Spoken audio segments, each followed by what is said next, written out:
ओम शांति। मैं BK बृजमोहन भाई अनमोल मोती कार्यक्रम में आपका स्वागत है। हम जब भी कोई खुशी का मौका होता है, उत्सव होता है, तो एक दूसरे को मुबारक देते हैं, बधाइयाँ देते हैं। तो आप देखेंगे कि जब हम किसी को ऐसे मौके पर बधाई देते हैं तो हमारे दिल में होता है कि उसका जीवन अच्छा हो। हम उसके लिए दिल से शुभकामनाएं करते हैं और कहते भी हैं, खुश रहो, सुखी रहो, तंदुरुस्त रहो। तो इस प्रकार की हम ग्रीटिंग्स देते हैं। तो ये ग्रीटिंग्स कई बार व्यक्तिगत होती हैं, कई बार ऐसे उत्सव आते हैं जब हम सामूहिक तौर पर इकट्ठे होते हैं, एक दूसरे को मुबारक कहते हैं और फिर जिसको कहते हैं आपस में मिलना, मेल जोल करते हैं और फिर मीटिंग के साथ ईटिंग भी होती है, ग्रीटिंग भी देते हैं एक दूसरे को। कई बार हम गले मिलते हैं, कई बार एक दूसरे पर रंग डालते हैं और ऐसा मौका होता है कि जब हम खुशी से नाचते हैं, गाते हैं, खाते हैं, पीते हैं। ऐसे जो उत्सव हैं, ऐसे मौके जो हैं, वर्ष में, हर वर्ष में कई बार हमने बनाए हुए हैं ऐसी खुशी मनाने के लिए। लेकिन आप देखेंगे कि इस प्रकार के उमंग और उत्साह के उत्सव जो होते हैं, मौके होते हैं, वो प्रायः एक दिन के लिए ही होते हैं। जैसे हम किसी का जन्मदिन मनाते हैं, नया वर्ष मनाते हैं, दिवाली मनाते हैं, आदि आदि। तो वन डे वंडर होता है। एक दिन हम खूब सब कुछ भूल करके खुशी से नाचते हैं, झूमते हैं, उमंग उत्साह में आते हैं, एक दूसरे से व्यस्तता से दूर होकर मिलते हैं, जुलते हैं। और कुछ फेस्टिवल हमारे ऐसे भी हैं जो एक दिन के तो नहीं होते, कई के दिन चलते हैं। तो फिर भी कितने भी दिन चलें तो कुछ दिन के लिए ही हम खुशी मनाते हैं। जैसे क्रिश्चियन लोग क्रिसमस मनाते हैं, तो प्रायः वो क्रिसमस डे से लेकर नए साल तक सारा ही समय खुशियाँ मनाते रहते हैं। भारत में भी कई दिन तक दिवाली चलती है, छोटी दिवाली, बड़ी दिवाली, ऐसे ही भैया दूज होता है। तो फिर भी आप देखेंगे कि बहुत दिन ऐसे फेस्टिवल नहीं चलते हैं और सीमा है उनकी। एक तो समय की सीमा है, फिर आपस में कितने लोग आपस में मिलते हैं वो भी सीमा है, और जिस ओकेजन पर मिलते हैं वो भी लिमिटेड होता है। एक दो प्रकार की, चार प्रकार की खुशी मनाते हैं, तो समय भी उसका सीमित होता है, उसका उद्देश्य भी सीमित होता है, और मनाने वाले भी किसी भी लिमिट तक चले जाएं, लेकिन सारा विश्व नहीं मनाता है, वो सीमित ही होता है। समय की भी सीमा रहती है, उसके बाद वो पूरा हो जाता है। जैसे नॉर्मली भी हम देखते हैं कि हर स्थान पर हफ्ता में एक दिन छुट्टी की जाती है, जिसको हम हॉलीडे कहते हैं। कभी इसका नाम होली डे था कि उस दिन हम अन्य सब चीज़ों से व्यस्त होकर अपने मन मर्जी से पवित्र जीवन व्यतीत करते थे। तो हॉलीडे के दिन हम आम दैनंदिन दिनचर्या से मुक्त होते हैं, रिलैक्स करते हैं। ये सारा हम लोग जानते हैं। लेकिन सन्यासी जो होते हैं वो इस प्रकार के सुख को कागविष्टा समान कहते हैं। वो इसको स्वीकार ही नहीं करते कि ऐसी अल्पकालिक खुशी का क्या फ़ायदा जो 2 दिन रहे, गीत भी गाते हैं 2 दिन की जिंदगानी रे, या फिर कहते हैं 4 दिन की चांदनी फिर अंधेरी रात। यानी उससे पहले भी हम उस खुशी में नहीं होते, और वो ओकेजन गुज़र जाने के बाद भी हम उस खुशी नहीं होते। फिर भी हमें इस दुख की दुनिया में ही जीना पड़ता है। दुख की दुनिया में मतलब दुख ज़्यादा है, कहीं कहीं दुख की कमी होती है, तो उसको ही हम सुख मान लेते हैं। तो इसलिए इसका कारण क्या है कि जो कुछ भी हम फेस्टिविटीज़ करते हैं, सेलिब्रेशन करते हैं, वो सारे के सारी चीज़ें हमारे शरीर से संबंधित होती हैं। तो हर देश में इस प्रकार के ओकेजन बनाए गए हैं, हर धर्म में बनाए गए हैं। भारत में तो सबसे ज़्यादा हैं, क्योंकि भारत के इतिहास में बुराई के खात्मे को भी मनाया जाता है, अच्छाई की शुरुआत को भी मनाया जाता है, और उसका जो प्रोसेस होता है उसको भी मनाया जाता है। फिर हम चाहे उसको होली का रूप देते हैं, एक दूसरे को रंगते हैं, चाहे उसको हम रक्षाबंधन का रूप देते हैं, ये सारा प्रोसेस है।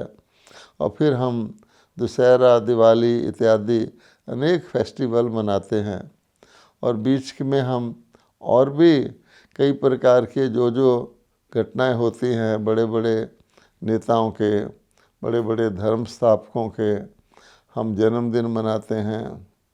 हम देवताओं से शुरू करते हैं, श्री कृष्ण जन्माष्टमी मनाते हैं, रामनवमी मनाते हैं। फिर रिसेंट हिस्ट्री में जैसे गांधी जयंती मनाते हैं, या अपने देश का स्वतंत्रता दिवस मनाते हैं, रिपब्लिक डे मनाते हैं, इत्यादि इत्यादि हम ये फेस्टिवल मनाते हैं। और अगर आप देखेंगे तो यूनाइटेड नेशंस, जो कि सारे विश्व के अनेक देशों का एक संगठन है, उन्होंने तो हमारी स्मृति को रिवाइव करने के लिए अनेक चीज़ें जो हमारे जीवन में आती हैं उनका दिन मनाना शुरू किया है। उसमें हम लोग शांति दिवस मनाते हैं, दुनिया के अंदर teachers day, mothers day, fathers day, environment day. अब तो इतने दिन यूनाइटेड नेशन ने फिक्स कर दिए हैं कि कई बार एक एक दिन में 2-2 सब्जेक्ट्स के ऊपर भी हम दिन मनाते हैं। लेकिन दिन मनाना और बात है, और सारे जीवन के अंदर उस चीज़ का स्वाभाविक होना एक दूसरी बात है। हम विचार करें कि जैसे सतयुग की देवताई दुनिया है, तो उसके अंदर हम देवताई दुनिया में जब हर दिन दिवाली है, हर दिन खुशी है, हर पल हर घड़ी जिसको हम स्वर्गवास कहते हैं, वैकुंठवास कहते हैं, ऐसा जीवन है, तो वहाँ इस प्रकार की सेलिब्रेशन मनाने की तो आवश्यकता ही नहीं रहेगी। सदा ही स्वतंत्र है देवता, तो स्वतंत्रता दिवस क्यों मनाएंगे? उनकी आत्माएं रंगी हुई हैं, सब हरा भरा है, गार्डन ऑफ अल्लाह कहते हैं। तो ऐसा जीवन जो है वो असल में हर आत्मा अपने अंदर से चाहती है कि ऐसी मुबारक दें, ऐसी खुशखबरी सुनाएं, ऐसी बधाइयाँ दें जो एक बार दे दें और उसके बाद वो जीवन में ही आ जाए, बार बार देने की ज़रूरत ना पड़े। जैसे किसी का जन्म होता है तो हम जन्मदिन मना लेते हैं, परंतु यहाँ हर वर्ष बर्थडे मनाया जाता है।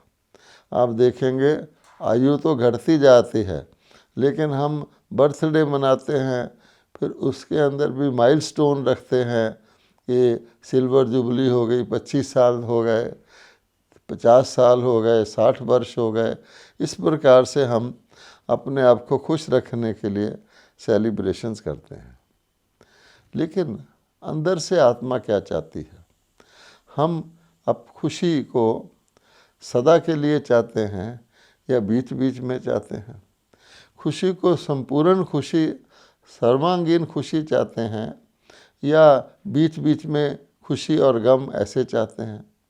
तो अगर आप देखेंगे हर आत्मा कि अंदर की आवाज़ यही है कि मेरा सुख, मेरी शांति, प्रेम, आनंद, खुशी ये स्थायी हो।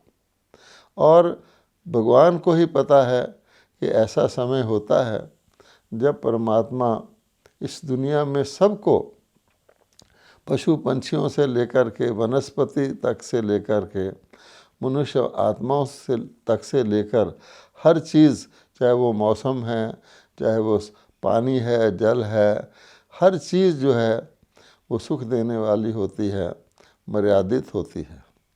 तो अब प्रश्न पैदा होता है कि ऐसी परमानेंट प्रकार की उपलब्धि कौन कर सकता है और कौन करवा सकता है। मान लीजिए हमें परमानेंट खुशी चाहिए और उसका उपलब्धि का साधन भी हो जाए, तो हम परमानेंट खुशी को रखेंगे कहाँ। हम जानते हैं कि जैसे कोई नारियल है, अब नारियल को आप कागज़ के लिफाफे में लेंगे तो कागज़ का लिफाफा फट जाएगा, नारियल गिर जाएगा। तो इसलिए परमानेंट, स्थायी, चाहे वो शांति है, चाहे वह खुशी है, चाहे वह सुख है, उसका रखने का स्थान कौन सा है हमारे अंदर। तो आप ये पाएंगे कि अविनाशी खुशी चाहिए, अविनाशी उपलब्धि चाहिए, अविनाशी प्राप्ति चाहिए। तो उसके लिए हमें सोचना पड़ेगा कि हमारे अंदर, हम जीव आत्मा हैं, हमारे अंदर अविनाशी चीज़ कौन सी है।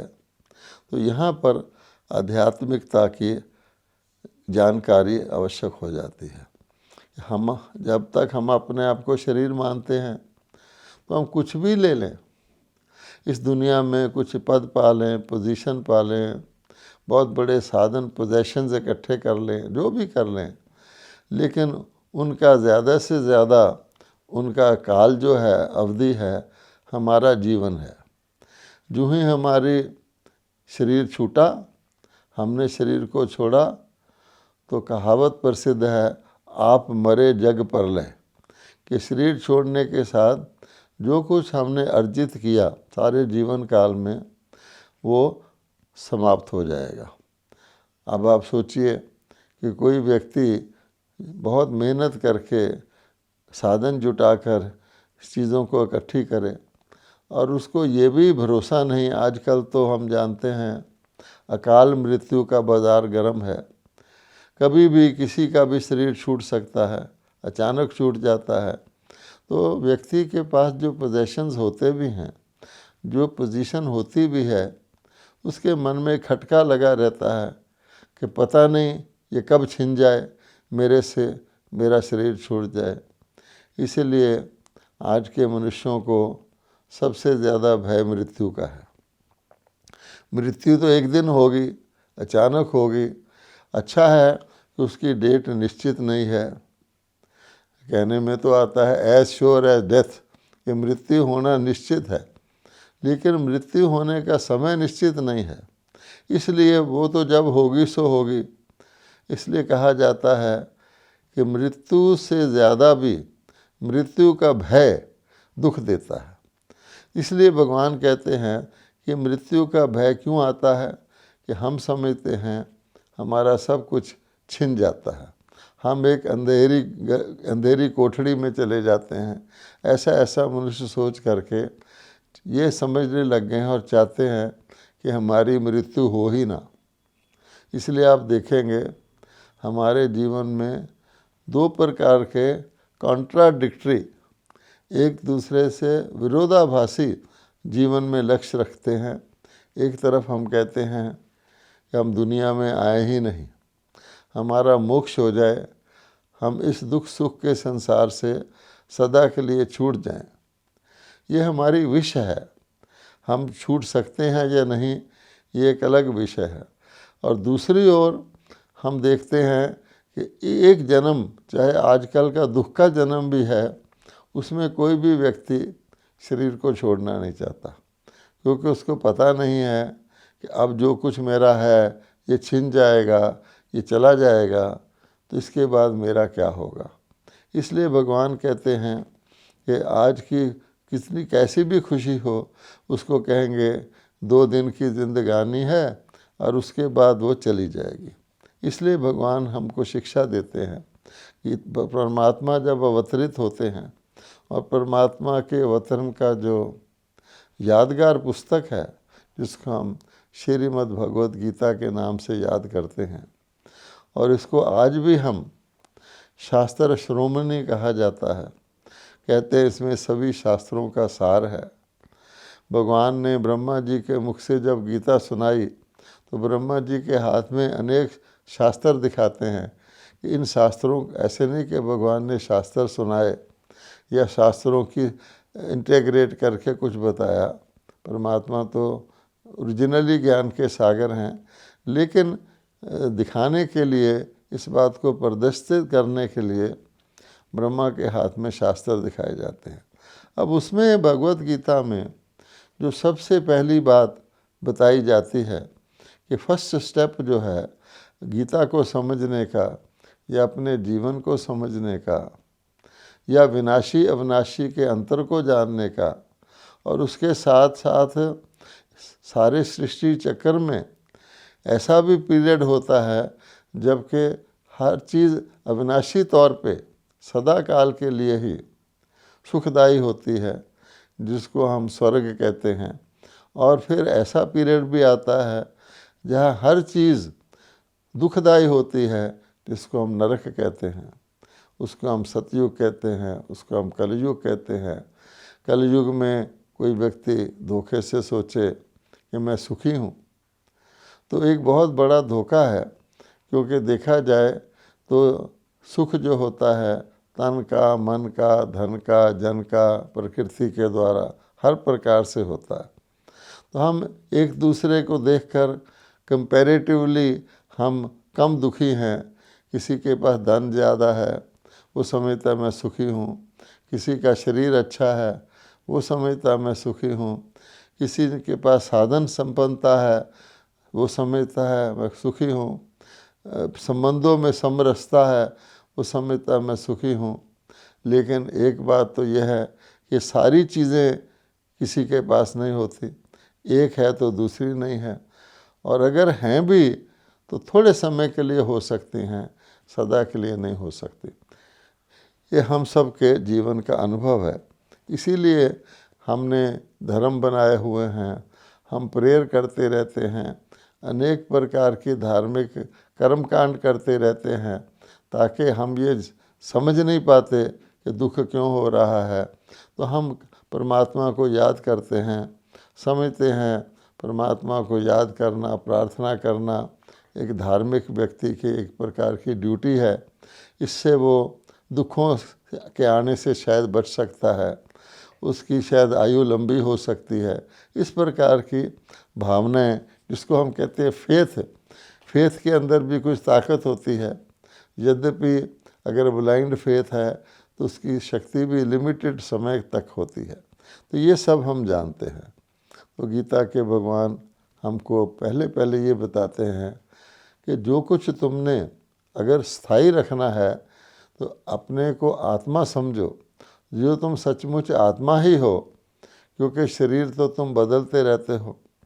जैसे वस्त्र भी व्यक्ति जीवन में कई वस्त्र बदलता है, तो शरीर आपका एक वस्त्र है, एक अभिव्यक्ति का माध्यम है। काम करने वाली शरीर के द्वारा आत्मा ही है, और उस कर्म का सुख या दुख रूपी फल भोगने वाली भी आत्मा ही है। इसलिए पहले परमात्मा कहते हैं अगर तुम्हें स्थायी सुख शांति चाहिए तो अपने को आत्मा मानो, और आत्मा के अंदर ही उसके संस्कारों को तुम्हें भरना है। अब एक बात तो ये हो गई कि मैं स्थायी रूप से आत्मा हूँ, आत्मा शाश्वत है, मैं था भी, हूँ भी और रहूँगा भी। इस शरीर को लेने से पहले भी मैं था, इस शरीर के अंदर भी मैं ही हूँ, और छोड़ने के बाद भी मैं रहूँगा। इसीलिए शरीर छोड़ने के बाद कहते हैं चल बसा, कि यहाँ से चला और नए शरीर को धारण कर लिया। तो एक बात तो ये हो गई कि जिसमें हमें कंटेन करना है, जिसमें चीज़ को रखना है, चाहे वो खुशी है चाहे प्रेम है, वो आत्मा में रखना है। अब दूसरी बात है, उसके देने वाला कौन है? तो अवश्य ही जिसके पास जो होता है वही दूसरे को दे सकता है। अगर कोई व्यक्ति दुखी है तो अपने दुख की राम कहानी दूसरे को सुनाएगा, और इसी प्रकार से सुख का अल्टीमेट दाता, सुख का स्रोत या सुख शांति का सागर परमपिता परमात्मा ही है। इसलिए हम परम आत्मा को ही सुख करता, दुख हरता कहते हैं, सद्गति दाता कहते हैं, और बिगड़ी को बनाने वाला कहते हैं, भाग्य विधाता कहते हैं। अनेक नामों से हम जानते हैं कि जितनी भी अच्छाई है, जितनी भी भलापन है, जितना भी कल्याण है, जितना भी शुभ है, उसका स्रोत जैसे सागर जल का स्रोत है, सूर्य अग्नि और तेज का स्रोत है, वो परमपिता परमात्मा ही है। इसलिए परमात्मा को ही ज्ञान सूर्य कहा गया है। परमात्मा की उपमा ज्ञान सागर के तौर पे की गई है। अब हम देखते हैं कि देने वाला परमात्मा हो गया, लेने वाली आत्मा हो गई। लेकिन एक समय होता है जब वह चीज़ प्राप्त होती है। जैसे व्यक्ति के जन्म का भी एक दिन होता है, शरीर बदलने का भी एक दिन होता है। इस दुनिया के अंदर भी आप जानते हैं कि हर सीज़न का एक दिन होता है कि अब गर्मी शुरू हो गई, अब बरसात शुरू हो गई, अब बहार शुरू हो गई, अब खज़ां शुरू हो गई, अब सर्दी शुरू हो गई। हर चीज़ का एक समय होता है। तो इसलिए there is a time for everything ऐसे कहा जाता है। अब प्रश्न ये है कि परमपिता परमात्मा जो इन सब चीज़ों के स्रोत हैं, उनसे आत्माओं को इन सब चीज़ों की, यानी परमात्म वर्षे की या उत्तराधिकार की प्राप्ति का समय कौन सा है? ऐसे नहीं है कि हर वक्त परमपिता परमात्मा से हम प्राप्ति कर सकते हैं। ऐसा भी समय होता है जब परमपिता परमात्मा प्राप्ति करा के पूरी करते हैं। तो जब हम प्राप्ति स्वरूप हैं, उस समय तो हम परमात्मा को याद नहीं करेंगे। जैसे कोई व्यक्ति भोजन कर ले भरपेट, उसके फ़ौरन बाद कोई उसको कहे भोजन कर ले, तो वो कहेगा नहीं, उसको आवश्यकता ही नहीं है। इसीलिए हम कहते हैं कि दुख में सिमरन सब करे, सुख में करे ना कोई। तो आप विचार करें कि सतयुग में तो भरपूर हो जाती हैं आत्माएं, फुलफिल्ड हो जाती हैं। तो वहाँ तो आत्मा को जानना या परमात्मा को जानना और परमात्मा से आत्मा का धारण करना, इसका प्रश्न नहीं पैदा होता। इसीलिए जो सतयुग के देवी देवता हैं, उनको लोग भगवान भगवती कहते हैं। परमात्मा भगवान है, लेकिन जैसे कहा जाता है कि परमात्मा ने अपने रूप में, अपनी छवि में मनुष्य आत्माओं को रचा, तो भगवान ने देवी देवता रचे, जिनको हम भगवान भगवतियाँ कहते हैं। परमात्मा परफेक्ट हैं, डिफेक्ट प्रूफ हैं, तो देवी देवता भी हम जानते हैं सर्वगुण संपन्न हैं। वहाँ किसी प्रकार का अभाव नहीं है, किसी प्रकार का अवगुण नहीं है। तो इसलिए हम जिस प्रकार से नई चीज़ के मुबारक देते हैं, तो सबसे ज़्यादा लख लख बधाइयाँ, जिसको कई लोग कहते हैं, पद्मा पदम मुबारक देने का मौका कौन सा होता है? कि जब निराकार परमात्मा अवतरित होकर इस साकार सृष्टि पर आकर के मनुष्य आत्माओं के माता पिता बनते हैं। क्योंकि हम कहते हैं हम आपकी संतान हैं, तो संतान माता पिता की होती है। और परमात्मा कहते हैं आत्मिक रूप से, आत्मा के रूप से जब हम परलोक में रहते हैं, परम धाम में रहते हैं, तो हम उसको परम पिता परमात्मा तो कहते हैं। लेकिन हम भी अनादि अविनाशी हैं, परमात्मा भी अनादि अविनाशी है। तो वहाँ हमें कोई परमात्मा से लेने का या परमात्मा का हमको देने का कोई मतलब नहीं होता। हम अपनी निराकार बीज रूप स्थिति में होते हैं, लेकिन पिता के रूप में, माता के रूप में प्राप्ति के लिए ही परमात्मा इस धरती पर आते हैं, प्राप्ति कराने के लिए। और उस समय इतनी अथाह प्राप्ति करवा देते हैं, क्योंकि जैसा देने वाला होगा वो वैसा ही देगा।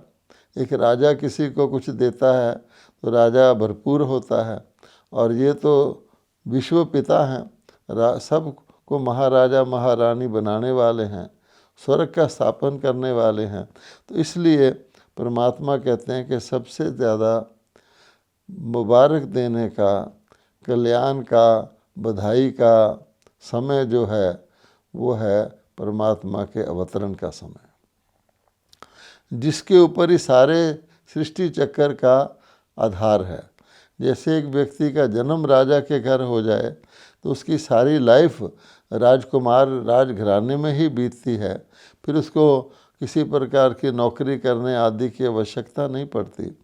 ऐसे ही जो परमात्मा की संतान बन जाते हैं वो सारे सृष्टि चक्कर के लिए ही प्राप्ति करते हैं। तो भगवान खुद कहते हैं जब वो आते हैं कि मैं अपने जन्म का समय अर्थात अपने सृष्टि पर अवतरण का समय भी खुद ही बताता हूँ। मनुष्य तो पुकारते रहते हैं, कई तो परमात्मा के आने के बाद भी उनको ना पहचानने के कारण पुकारते ही रहते हैं, लेकिन परमात्मा कहते हैं कि मैं बताता हूँ कि जब तुम मेरी संतान बिल्कुल ही दुखी हो जाते हो, अनाथ हो जाते हो। अनाथ का मतलब होता है जिसके माता पिता नहीं है या माता पिता से वो अलग हो गया है, तो ऑर्फन हो जाते हो, तुम्हारा कोई बाली वारिस नहीं रहता। तो उस समय मैं आता हूँ, फिर से तुमको अडॉप्ट करता हूँ, अर्थात फिर से तुमको सनाथ बनाता हूँ, सच्चे आस्तिक बनाता हूँ। अगर कोई व्यक्ति परमात्मा को मानता तो है पर जानता नहीं है, वो भी नास्तिक ही कहलाएगा, क्योंकि उसको ना तो उनका परिचय है, ना उनसे उनका संबंध है, और संबंध के बिना प्राप्ति नहीं हो सकती। इसलिए परमात्मा कहते हैं कि ये उस समय को संगम युग कहा गया है। कलयुग के अंत और सतयुग की आदि के बीच का जो समय है, आदिकाल, जिसमें कहा जाता है देवताओं की सृष्टि की आदि होती है। भगवान ज्ञान योग के द्वारा मनुष्यात्माओं को देवता बनाने की क्वालिफिकेशन धारण करवाते हैं, उसको कहा गया है कल्याणकारी पुरुषोत्तम संगम युग। और उसका यादगार भी, जैसे भक्ति में हर चीज़ के यादगार हैं, तो हम जानते हैं प्रयाग में इलाहाबाद के स्थान पर काली और सफ़ेद पानी का गंगा और यमुना का संगम दिखाते हैं, वो एक यादगार मात्र है। लेकिन इसी युग को नवयुग कहते हैं, विश्व नव निर्माण का युग कहते हैं, परिवर्तन का युग कहते हैं। तो इस समय सारे विश्व की, जिसको हम स्वर्णिम प्रभात कहेंगे, गोल्डन मॉर्निंग कहेंगे, या कि आप समझेंगे कि दरिद्र नारायण से हम सचमुच सत्यनारायण बनते हैं, नर से नारायण, नारी से लक्ष्मी बनते हैं, मनुष्य से देवता बनते हैं। तो वास्तव में भगवान की सुनाया हुआ गीता ज्ञान ही सच्ची सत्यनारायण की कथा है। आज भी सत्यनारायण की कथा चली आती है, लेकिन अगर आप गौर से उसको सुनेंगे तो उसमें कथा है ही नहीं। उसमें कथा का महात्म है कि इसने कथा सुनी, इसका बेड़ा पार हो गया, इसने नहीं सुनी, इसका बेड़ा डूबने लगा, अब पुनः उसने सुन ली तो उसका बेड़ा पार हो गया। कथा नहीं है। इसी प्रकार से अमर कथा भी इसको कहा जाता है, क्योंकि भगवान से हम यही पुकारते हैं, हे परमात्मा मुझे मृत्यु से अमृतत्व की ओर ले चलो कि मैं मरूं ही ना। तो भगवान कहते हैं वो अमर कथा भी मैं सुनाता हूँ, लेकिन यादगार में अमरनाथ में कश्मीर के अंदर पार्वती को, वहाँ शिवलिंग है, परमात्मा के ज्योति स्वरूप का लिंग है, उन्होंने अमर कथा कहते हैं सुनाई है। वहाँ कोई शंकर नहीं है, क्योंकि कई लोग शिव शंकर को मिला देते हैं। वहाँ कोई श्री कृष्ण भी नहीं है कि कृष्ण जी ने शायद वो ज्ञान सुनाया था गीता का, नहीं। लेकिन सोचने की बात है, पार्वती तो ऑलरेडी देवी है, तो वो अमर कथा कैसे सुनेगी। लेकिन एक यादगार है, यानी आत्माओं को ये ज्ञान देकर पक्का करवाना कि तुम शरीर नहीं आत्मा हो, तुम मरते नहीं हो, आत्मा कभी मरती नहीं है, तो उसकी अमर कथा सुनाते हैं। और सचमुच भगवान उसके बाद जो देवलोक या अमरलोक स्थापित करते हैं, वहाँ शरीर तो देवता भी छोड़ते हैं, लेकिन कभी ये कहा नहीं जाता कि देवता मर गया, श्री कृष्ण जी मर गए या श्री लक्ष्मी जी मर गई। इसी को अमरलोक कहा जाता है। एक तो वहाँ अकाल मृत्यु नहीं होती, और वहाँ चोला बदलना भी ऐसे होता है जैसे हम अपने कपड़े बदलते हैं। आप आंख बंद करते हैं एक चोले से, आंख खोलते हैं तो दूसरे शरीर में चले जाते हैं। तो इसकी डिटेल है, लेकिन कहने का भाव ये है, ये कार्य परमात्मा ही करते हैं। और उसके लिए क्या करते हैं परमात्मा? नया ज्ञान देते हैं, क्योंकि वो ज्ञान सृष्टि के आदि मध्य अंत का ज्ञान, तीनों कालों का ज्ञान, तीनों लोकों का ज्ञान परमात्मा के पास ही है। इसलिए परमात्मा को ही ज्ञानेश्वर कहते हैं, परमात्मा को ही ज्ञान के सागर कहते हैं। तो नए ज्ञान से वो हमारी सारी वृत्ति को नया कर देते हैं। जब हमारी वृत्ति नई हो जाती है तो दृष्टि भी नई हो जाती है, तो सृष्टि भी नई हो जाती है। कहने में आता है, जैसी दृष्टि वैसी सृष्टि, अर्थात हमारा दृष्टिकोण ही बदल जाता है। क्या बदलता है हमारा दृष्टिकोण? बिल्कुल नया हो जाता है कि हमारे दृष्टिकोण में सबसे पहली बात तो ये आती है कि हम इस संगम युग के ऊपर अपने आप को अलौकिक समझने लगते हैं कि हूँ तो मैं शरीर के अंदर, पर हूँ मैं आत्मा। तो शरीर, कलयुग के शरीर के अंदर जब तक मैं रहूँगी, शरीर की कॉन्शियसनेस में रहूँगी, तो मैं लौकिक हो गया, अर्थात इन कलयुग के सारे प्रभाव के अंदर मैं आऊँगा। लेकिन अगर मैं इस शरीर से न्यारा होऊंगा, अभ्यास करूँगा कि मैं इस शरीर से अलग एक आत्मा हूँ, जो शरीर लेने से पहले भी अलग थी, शरीर के छोड़ने पर भी अलग होंगी, तो शरीर के अंदर भी मैं एक अलग हूँ, करता हूँ। इस प्रकार से वो अलौकिक जीवन भगवान बनाते हैं। और इसलिए कहा जाता है कि नवीनता लाने के लिए, जैसे नया दिन होता है प्रभात से, तो सारे सृष्टि चक्र का प्रभात कहें, वो ये संगम युग है, जिसका प्रभाव फिर हमारे सारे युगों के हमारे जीवन पर पड़ता है। जैसे कहते हैं कि नहीं, जो सुबह के वक्त व्यक्ति विचार कर लेता है, उसका प्रभाव सारे दिन पर पड़ता है। इसी लोग कहते हैं कि सुबह कुछ समय मेडिटेशन करो, ध्यान में लगाओ, ताकि तुम दिन के कर्म योग के अंदर ऐसा ना हो कि तुम कर्म ही कर्म में लग जाओ और अपनी अलग आत्मिक स्थिति को या अस्तित्व को भूल जाओ। तो इससे फिर क्या होता है कि ये जो नवीनता है, new knowledge for new world, इससे जो इसको धारण कर लेता है, उसके लिए फिर हर दिन, हर समय, हर सेकंड नया ही नया हो जाता है। दुनिया के अंदर भी कोई संसारिक विद्या में डॉक्टर बन जाता है, तब उसके पास ऐसी शक्ति आ जाती है कि वो समझता है कि मैं रोगियों का उपचार करूंगा, तो उसके एक न्यू डॉक्टर के तौर पे न्यू लाइफ शुरू हो जाती है। वो डॉक्टर के रूप में ज़्यादा जाना जाता है और ह्यूमन बीइंग जनरल रूप में कम जाना जाता है, क्योंकि वो सेवा करता है। इसीलिए संगम युगी जीवन, जिसमें कहा गया है कि भगवान हमें शूद्र से ब्राह्मण बनाता है। आप जानते हैं भगवत गीता में कहा है कि भगवान ने ब्रह्मा के द्वारा यज्ञ रच के प्रजा उत्पन्न की, अर्थात ब्राह्मण उत्पन्न किए। आज तो ये कास्ट ब्राह्मण की बात है, आज तो कास्ट ब्राह्मण हो या दूसरा व्यक्ति हो, उनके जीवन में कोई विशेष फर्क नज़र नहीं आता। लेकिन ब्राह्मण, भगवान ने जो मुख वंशावली ब्राह्मण रचे हैं वो अति श्रेष्ठ होते हैं, क्योंकि वो विकारी लोगों से, विकारों से, विकारी विचारों से, विकारी आचरण से, विकारी आहार से, सबसे वो बचे रहते हैं। तो इसलिए उनको श्रेष्ठ कहा गया है। और ये जन्म कैसे होता है, इसको मर जीवा जन्म कहा गया है कि जीते जी परमात्मा आत्माओं को ज्ञान सुनाकर अडॉप्ट करते हैं, यानी पिछले जन्म से उनको चेंज करके ब्रह्मा के द्वारा अपने बच्चे बनाते हैं।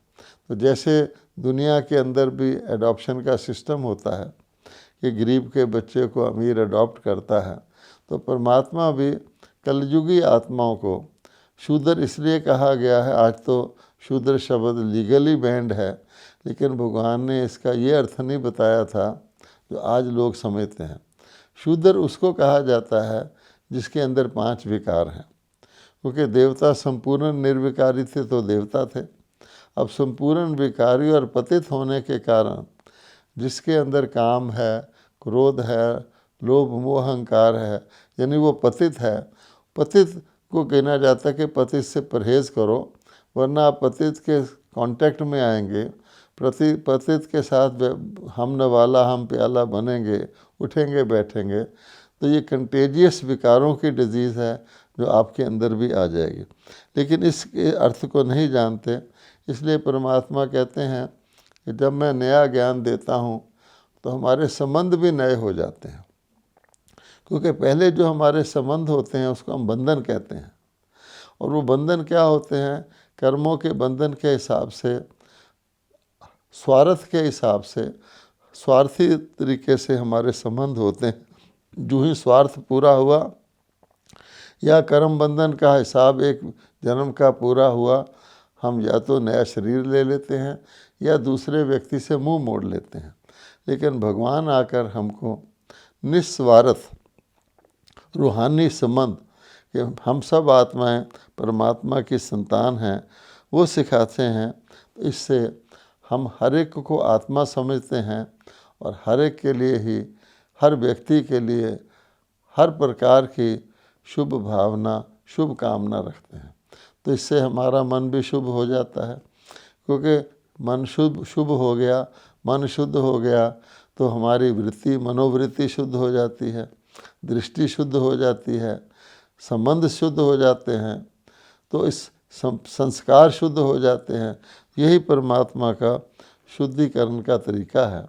और जो भी इसको धारण करता है उसका जीवन खुशनुमा हो जाता है, उस खुशहाल हो जाता है, और वह व्यक्ति अपने आप को सचमुच खुश नसीब, खुश किस्मत समझता है, क्योंकि परमात्मा हुई कि हम कहते हैं कि भाग्य विधाता। तो वो भाग्य जो परमात्मा हमको पवित्रता की धारणा करवा के देते हैं, उससे हमारा मन नेचुरली नाचता रहता है और हम खुशी के खुराक खाते रहते हैं, फूले नहीं समाते हैं। हमारे जीवन में उमंग, उत्साह इतना भर जाता है कि निराशा हमारे पास आती ही नहीं। और देखा जाए तो हमारा कर्तव्य भगवान ने बताया है कि निराशावादी को आशावादी बनाना, यही कर्तव्य उमंग उत्साह का है कि हर व्यक्ति को मुबारक लेने के लायक बनाना, उनको बधाई के पात्र बनाना, ये हमारा कर्तव्य हो जाता है। इसलिए भगवान कहते हैं कि मैं आपको योग की आध्यात्मिक शक्ति देता हूँ कि मेरे साथ तुम मन को लगाओगे तो क्या होगा कि तुम्हारे मन के अंदर इतनी मेरी लगन, योग की अगन है, जिससे तुम्हारे पिछले पाप भस्म हो जाएंगे। ये गीता के भगवान का वायदा है कि अपने को आत्मा समझकर मुझ परमात्मा से स्नेह युक्त संबंध रखोगे तो तुम्हारे एक तो पिछले पाप भस्म हो जाएंगे, और दूसरे जो हल्कापन आएगा वो व्यक्ति को खुशी से भरपूर रखेगा। तो ये प्रोसेस है कि अग्नि, जैसे कहते हैं, हर चीज़ को शुद्ध कर देती है। आज भी दुनिया में किसी चीज़ को शुद्ध करना हो तो अग्नि में डाल देते हैं, अग्नि उसका रंग रूप ही बदल देती है। तो हमारे संस्कार भी योग अग्नि से, जिसको कहा जाता है तपस्या से, शुद्ध हो जाते हैं और उसमें से सारी विकार निकल जाते हैं। तो हम बहुत खुशनुमा अपने आप को महसूस करते हैं। तो यही जीवन, खुशी का जीवन, योगी जीवन कहलाता है। और हम सब ब्रह्मा कुमार कुमारी, अन्य सभी अपने आध्यात्मिक भाई बहनों से यही उनको निमंत्रण देते हैं कि आइए और अपने जीवन को खुशनुमा, खुशहाल बनाइए, ताकि हम सब एक दूसरे को बधाई दें, एक दूसरे को मुबारक दें और स्थायी और सदा काल की मुबारक के पात्र बने। ओम शांति।